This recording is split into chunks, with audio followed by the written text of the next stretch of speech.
זיווה גולדשמיט, בוקר טוב לך. בוקר אור. את אמו של עדי. נכון. סיפורכם הוא סיפור, איך נאמר, יוצא דופן, וגם כבר אפשר לומר קצת עצוב. בנך סובל מניוון שרירים, בנך עדי. אני מבין שהשבוע הוא עלה למרות הכל לכיתה א', עם כל מה שזה אומר, עם כל השמחה וההתרגשות. נכון? עדי בן 6, עולה לכיתה א', הוא מאושר בטירוף, אנחנו רועדים מפחד. כי? כי הוא ילד מדהים, אבל הוא לא ילד רגיל. יש לו, כמו שאמרת, ניוון שרירים, ואנחנו חוששים, אתה יודע, הוא נראה, כרגע ברוך השם הוא הולך והכל, אבל זו מחלה שהיא מדרדרת עם הזמן. ואנחנו רוצים לשמר אותו כמה שרק אפשר מההידרדרות הזאת. מה זה בעצם ניוון שרירים? כן. מה זה ניוון שרירים בעצם, זיווה? למי זה שלא אומר מכיר. שלאט לאט הוא יאבד את רוב היכולות הפיזיות שלו. מדובר על מחלה לפי שעה חשוכת מרפא. נכון. במה זה בא לידי ביטוי? אני מבין שהמחלה הובחנה אצל עדי כבר שהיה בן שנה. כן, כן. גילינו את זה בטעות, באמצעות איזושהי בדיקת דם. הבנו שיש איזושהי בעיה בשרירים והמשכנו לבדיקות מקיפות יותר. זה די שוק לקבל כזה דבר בגיל שנה.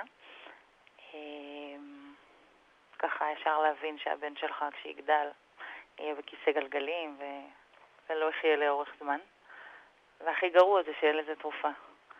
גם תוחלת חייו, עד כמה שאני מבין, במקרה האופטימי זה משהו כמו 3 עשורים וזהו. כן, כן, משהו כזה.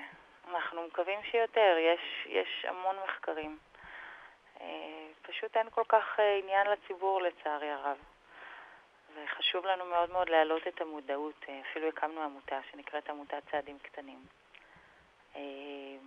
אנחנו מגייסים כל הזמן כספים לטובת מחקר ולטובת פעילות הסברה. עשינו כמה ימי עיון למשפחות ולרופאים, הבאנו כל מיני רופאים מומחים מחוץ לארץ. בנובמבר למשל אנחנו עושים כנס למשפחות בתחום של התמודדות. אם כבר הזכרת את כיתה א', אז גם אנחנו ממש בימים האלה, זה עבודה סופית על חוברת שמיועדת למורים, שאמורה לתת להם כלים איך להתמודד עם ילד שחולה במחלה דושן, איך לשתף אותו ביום-יום בבית הספר, בכיתה, בפעילויות, גם מבחינה... אמרת דושן, זה הכינוי של המחלה הזו. המחלה נקראת דושן, כן. תגידי, שאלה קשה, כאבא באמת השיחה הזו לא פשוטה לי, ואם השיחה לא פשוטה לי, אני מניח שהמציאות מאוד מאוד קשה עבורכם. מה שקיבלתם כשהוא היה בן שנה זה לא רק הבחנה, זה למעשה גזר דין. כן, כן, דיברתי לא מזמן עם אבא שאמר לי שהוא קיבל ילד פג תוקף, שגם רק עכשיו גילה, וזה... איפשהו כולנו פגי תוקף, אבל אתה יודע, עדי ילד מדהים, צריך ליהנות מעכשיו, מהכאן ועכשיו. הוא חם ואוהב ומחבק וחכם מה הוא יודע על המחלה ועל עתידו? הוא יודע שיש לו בעיה בשרירים. הוא יודע שקוראים לזה דושן.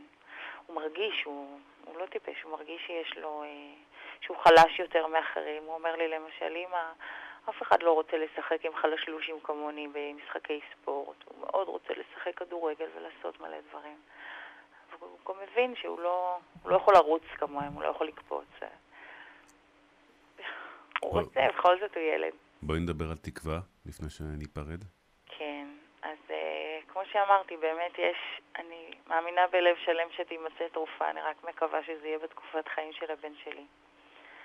יש מחקרים, יש אפשרות לתרום באמצעות האתר שלנו, אתר של עמותת צעדים קטנים באינטרנט. לגבי החוברת, רק חשוב לי להגיד, מי שחשוב לו ככה לשתף את המורים, את בית הספר, מה שנראה לי מאוד נכון לעשות, אז אפשר לפנות אלינו לקבל את החוברת. בחינם כמובן. אז בואי נעשה ככה, אנחנו נעלה לפייסבוק שלנו את הכתובת של האתר של העמותה, לאתר, כן. וכך נדע שאנחנו משתפים לפחות 5,000 איש חברינו בפייסבוק בנושא הזה, לכל מי שמתעניין ורוצה ללמוד ואולי גם לתרום. זיווה גולדשמיט, אני מודה לך על השיחה הזו ועל גילוי הלב. תודה לך, ואנחנו רונן. מתפללים כמובן מאוד יחד איתכם. חשוב שאנשים יכירו כן. את המחלה הזאת. נקווה שנשוחח גם שתתגלה פריצת הדרך. אמן. תודה רבה לך. יום טוב. לא פשוט. לא פשוט. טוב, אנחנו ממשיכים.